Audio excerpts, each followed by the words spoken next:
কে তুমি যে আজকে বসে আছো, আজকে কিস্তি দিলে মাস্টার আসবে কিস্তি নিতে, টাকার ব্যবস্থা করো।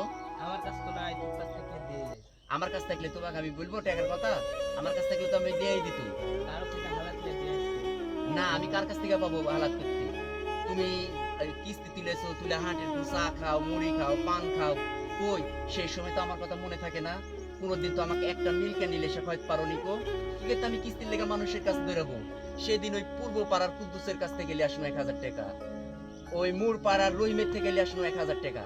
ওই টাকাগুলো তো অনেক দিতে হবে। আমি মেয়া মানুষ, অনেক আমি কি করে টাকা দিব? তুই পশ্চিম পাড়াতে আজকে যা। হ্যাঁ, আমি পশ্চিম পাড়াতে আমি আজকে যাবো। আমি টাকা পাবো কোথায়? আমাকে সবাই আমার লাগে টাকা ঘরে থেছে এই অভাবের সময়।